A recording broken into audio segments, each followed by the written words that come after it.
can say that I gave birth to the 20th century. C'est l'histoire de Jack l'Éventreur. Nous sommes à la fin du 19e siècle et un tueur en série commet des crimes atroces sur des prostituées. On envoie donc un policier pour résoudre cette affaire. Et très rapidement, il va comprendre que Jack l'Éventreur, c'est pas n'importe qui, c'est quelqu'un qui est très doué en chirurgie parce que la manière dont il ôte les organes à ses victimes, ça ne peut être qu'un professionnel. Charles, c'est réalisé par non pas un, mais deux réalisateurs. Oui, nous retrouvons là deux réalisateurs. Là, ce sont les frères Albert et Alan Hughes, des jumeaux. Ils sont nés le 1er avril 1972. Des réalisateurs noirs, très engagés pour la cause, un peu comme Spike Lee, même si la manière de filmer est différente, et qui, dans la quasi-totalité de leurs films, parlent de cet engagement. C'est vraiment une exception, là, ce film-là. Leur grand titre de gloire, du moins pour beaucoup, c'est Génération sacrifiée.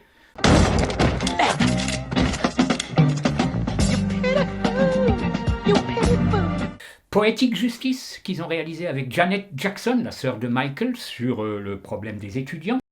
You wanna smell my punani? Yeah. Menace de Society. Motherfucker. West, y'all. I'm straight I'm straight Également le problème des Noirs. Plus récemment, le livre d'Élie. Au commencement, Dieu créa les cieux. Et donc, dans tout cet univers, disons, engagé, social, ce film-là, qui ne ressemble pas, évidemment, aux autres. On n'a jamais vraiment su pourquoi Jack commettait ces crimes. Oui. Et là, il y a une thèse absolument passionnante qui est tirée d'un roman. Oui, donc ce qu'on appelle un roman graphique. Ouais. Un roman graphique, c'est une bande dessinée, en fait, mais qui se rapproche du roman.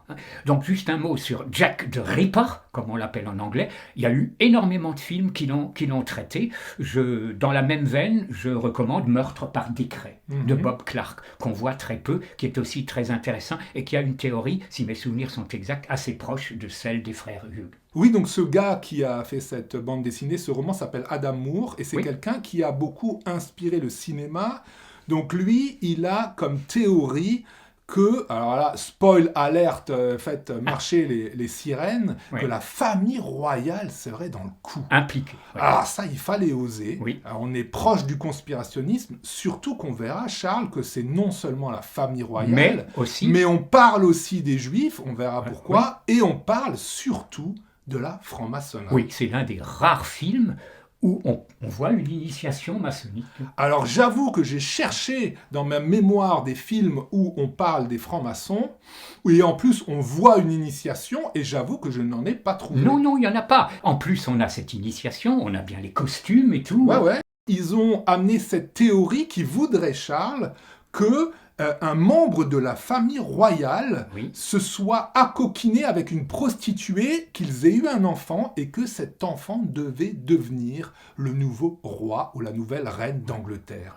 Alors bien sûr, ça fout mal, et pour ça, on engage un tueur pour nettoyer toutes ces prostituées qui étaient témoins de ce couple. Oui, prostituées qui sont dans ce fameux quartier de Whitechapel, en Angleterre, qu'on retrouve dans certains films, et qui est très très bien rendu dans le film. Dès les premières images, on voit Johnny Depp en train de fumer de l'opium. Oui, alors Johnny Depp, moi je classe, si tu veux, ce film dans une, entre guillemets, trilogie. Qui a été 3 films qui ont été tournés à la même époque et où, dans les 3 cas, Johnny Depp incarne un détective, ou du moins un enquêteur. Sleepy Hollow de Tim Burton, ce titre-là, et La 9e porte de Roman Polanski, que nous avons traité. Sleepy Hollow, on le fera aussi. J'espère, parce qu'il est très bon, Sleepy Hollow. Il est excellent. Aussi, hein. Et Johnny Depp est vraiment à l'aise dans ce type de personnage, un enquêteur, alors souvent qui a un passé pas forcément glorieux, ou qui a des tares. Ici, l'opium. Il est alcoolique, il boit de l'absinthe, il fume de l'opium. Donc ça, c'est vraiment le rôle typique à la Johnny Depp, où il est comme un poisson dans l'eau. Charles, il est entouré par un groupe de prostituées. Oui, alors il y a un groupe de prostituée, dans lequel il y a la regrettée actrice Catherine Cartledge, dans un petit rôle, qui est une actrice qui est décédée très jeune, qui avait marqué dans Breaking the Waves de Lars von Trier. Mais c'est surtout l'une des prostituées qui est importante, c'est l'actrice Heather Graham, qui est née en 1970 et qui, personnellement, ne me convainc pas. Alors, elle est un petit peu trop propre Ouais, sur elle est elle. trop propre, ouais. Voilà, ils auraient pu un peu la salir. Voilà, ou je sais ouais. pas, mais de toute façon, même dans le casting, voilà, sa personnalité est un petit peu trop fleur bleue Voilà. pour qu'on puisse croire que ce soit une prostituée Ouais. d'un des quartiers malfamés de Londres. Now I'm not so sure. Au niveau des autres acteurs, il y a de grands comédiens, vraiment. L'acteur Robbie Coltrane, qui est décédé il n'y a pas tellement longtemps, en 2020. Ouais. Le sergent, alors il est pas mince, lui. Hein. Ouais, l'assistant de Johnny Depp. Voilà, qui est surtout connu pour une série policière qui a marqué, qui s'appelle Cracker. Mhm. Hein. Et c'est à signaler que c'est le premier acteur qui a été choisi pour jouer dans Harry Potter. Harry, il faut que tu saches que j'ai tringlé un max de grosses dans ma vie, ça c'est sûr. Mais aussi loin que je me souvienne, j'ai jamais forniqué mon chien. Et c'est l'écrivaine J.K. Rowling qui l'a choisi. D'accord, d'accord. Acteur anglais, hein, puisque Ouais. J.K. Rowling a accepté le tournage des Harry Potter à la condition que tous les acteurs soient anglais. Ça suffit, sortez de ma maison. Ian Holm, lui aussi décédé il y a pas tellement longtemps, 2020 ou 2021, qui interprète Sir William, Mhm. qui est mêlé, on peut dire, à l'affaire, qui est un grand comédien également. Alors lui, on l'a vu dans Le Seigneur des Anneaux. Ouais, il jouait Bilbon le Hobbit, si je me rappelle bien. Voilà. C'est un acteur de composition qui a aussi fait beaucoup de théâtre. Son meilleur rôle, c'est un film canadien de Atom Egoyan qui s'appelle De beaux lendemains, où il interprète un avocat plus ou moins cynique qui doit défendre des familles dont les enfants sont morts dans un accident de bus sur une route enneigée. D'accord. Il est remarquable. Il a joué aussi dans des productions plus familiales comme Loch Ness. Alors moi, Charles, j'aurais quand même cité en priorité Oui. l'androïde d'Alien, Oui, le exact. fameux robot.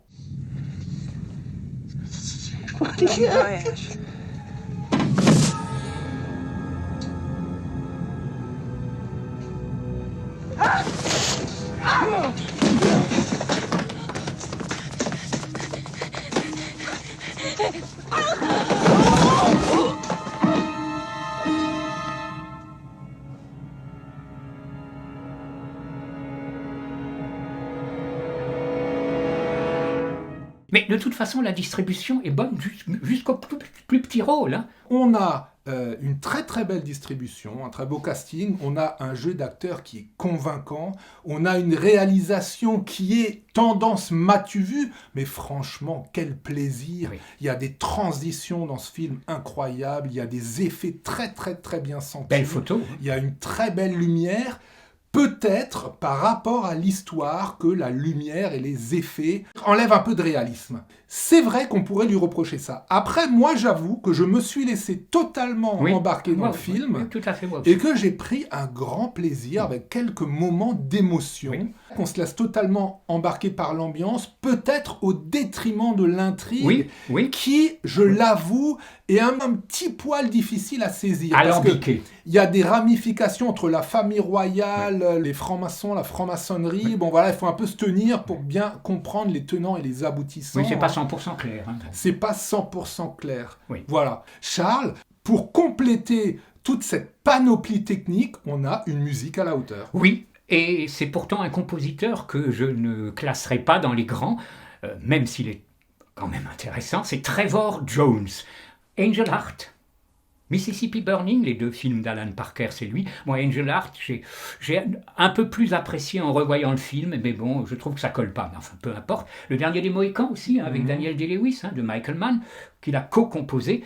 Et là, vraiment, c'est, à mon avis, sa meilleure partition. Alors, attention, c'est une musique, il y a 90% de musique dans le film. Oui, la musique est omniprésente, mais de toute manière, dès que le film commence, on a cette magnifique séance où Johnny Depp fume de l'opium, on a un beau ralenti, on a une belle lumière, et tout de suite, la musique rentre en scène, et il y a un balai entre tous ces éléments de la mise en scène qui fonctionne admirablement bien. Il n'y a pas de thème au sens... Non, il n'y a pas pas de thème. Mais ça ne c'est dérange vrai. pas, là. Mais vraiment, la musique accompagne le film, et de manière positive. Elle n'est pas envahissante. Hein. Non, elle n'est pas envahissante, voilà. Donc, le petit bémol vient peut-être d'une dissonance entre un manque de réalisme dans les effets et dans les personnages, avec une histoire qui se veut une théorie historique sur un des grands serial killers de l'histoire. En plus, c'est un film qu'on voit peu. J'ai entendu que les deux réalisateurs, on leur a mis pas mal de bâtons Oui. dans les roues, hein, parce qu'être engagé pour les Noirs et dénoncer certaines choses, je pense qu'à Hollywood, c'est assez mal vu. Hein, donc bon. Oui, effectivement, parce qu'encore une fois, traiter de la franc-maçonnerie de cette manière, effectivement, vous pouvez chercher, vous trouverez pas, vous n'aurez pas une liste de films. Hein. Ouais. Donc, From Hell, ce qui veut dire mot à mot de l'enfer. Et c'est vrai que c'est une forme d'enfer. Oui, c'est un petit parcours en enfer C'est un pendant 2 heures. C'est un petit parcours en enfer, pas confondre avec Jusqu'en enfer, ça existe. C'est vrai, hein. ouais, Oui, ouais. c'est Sam Raimi. Ouais. Portez-vous bien.